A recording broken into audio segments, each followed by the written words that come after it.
Olá pessoal, seja mais uma vez muito bem-vindo com as sessões, professor Heitor Grilo. Eu vou te ajudar no exercício número 5 aqui de desenvolvimento de competências, aqui no nosso primeiro capítulo de linguagens, códigos e tecnologias, voltado para o ensino médio em CGNEP. Então vamos lá, vamos resolver esse exercício. E aqui ele fala, pessoal, olha só, recordando e comentando. Você já deve ter lido textos de ficção que causaram estranhamento em você, seja pelo tema, pela maneira como o autor escreveu, ou qualquer outro motivo. Se você puder, releia algum desses textos. Depois, escreva um pequeno comentário, tendo em mente a seguinte questão. Posso considerar esse texto que acabo de ler como objeto artístico e por quê?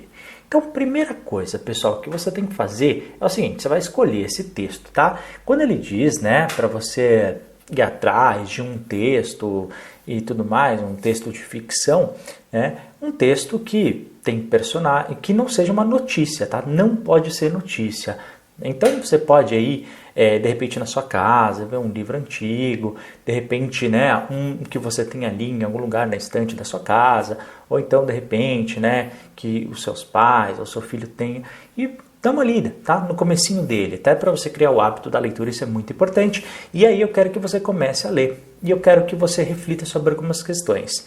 Ele é estranho, não é? Por quê? Você tem que considerar uma coisa. Primeiro, que cada livro ele tem um motivo pelo qual o autor ele fez aquele livro. E isso implica no quê, pessoal? Implica na escolha de palavras, naquele momento que ele está escrevendo o livro. Não só o momento que ele escreveu, mas o momento que os personagens estão vivendo. Por exemplo, estamos vivendo agora, no ano de 2000, nos anos 2000, digamos assim. Mas eu posso estar escrevendo sobre os anos de 1800. Então, não necessariamente o ano que o autor está, é sobre o ano que os personagens estão.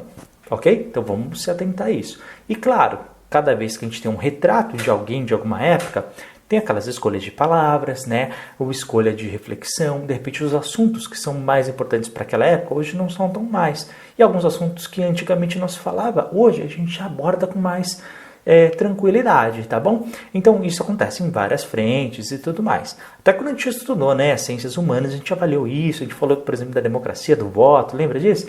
Também tem um porquê disso, tá bom? Então, com o tempo, isso vai modificar. E eu quero que você reflita, faça esse exercício. Depois de ler e refletir e tudo mais, você vai escrever, tá bom? Você vai desenvolver aí algumas linhas, refletindo, olha, o texto que eu li, ele pode sim ser considerado um objeto de arte ou não, por que você acha? Bom, quando a gente faz algo relacionado à arte, do ponto de vista do material que a gente estudou aqui, tá, naquelas aulas, você tem que lembrar que um objeto artístico ele pode ter várias funções, tá? Entre elas, fazer essa reflexão histórica, tá? E social do momento que ela foi escrita, ou então onde os personagens vivem. Segundo ponto, trazer para a nossa reflexão crítica certos assuntos que são muito relevantes.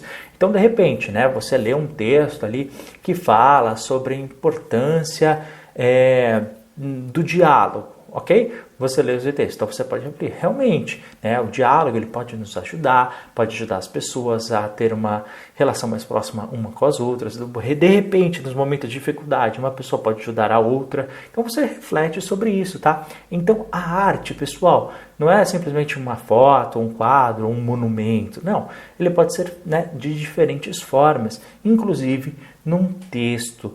Então é essa reflexão que você tem, tá? Por quê? Porque temas são colocados na nossa mente para serem pensados, para serem refletidos, tá? Então, tudo isso é muito importante. E você pode fazer, de repente, com coisas mais simples, Com um gibi, por exemplo, Você pode fazer, De repente, por exemplo, para minha geração, eu cresci lendo gibis. Então, para minha geração, é bem interessante abordar esse assunto. De repente, para a geração mais nova, agora, que nunca teve o hábito do gibi, talvez prefira ver aí algum site, alguma coisa, um livro e tudo mais, tá bom? Na internet ou num tablet, enfim. Cada um tem aí sua forma aí de refletir. Heitor, eu posso usar alguma coisa que eu tenha? De repente, a Bíblia? Pode, por que não?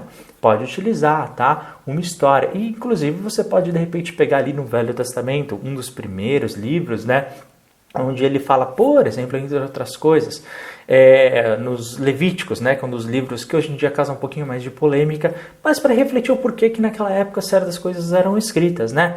Por exemplo, quando se fala lá, olha, não se pode comer carne de porco, mas hoje a gente come carne de porco, mas aí você pode refletir. Bom, naquela época, né, vocês tinham certas doenças que hoje a gente consegue controlar, mas na época não. Então, você tem que sempre... Por que eu estou usando esse exemplo? Porque naquela época fazia sentido. Tá? Por vários motivos sociais, tá? Por vários motivos de saúde, né? De controle de doenças. Então, você tem que refletir que cada texto, cada momento, ele tem um porquê de estar escrito relacionados àquela época. Tá? E é isso que você tem que trazer e em cima disso reflete. Bom, se eu estou pensando em um tema, então certamente é um objeto artístico e você desenvolve o porquê dessa reflexão crítica, tá bom? Em poucas linhas. É assim que a gente faz esse exercício. Espero ter ajudado. Muito obrigado por ter assistido esse vídeo. Boa sorte na sua prova, bons estudos. A gente se vê no nosso próximo vídeo. Forte abraço, até a próxima. Tchau, tchau.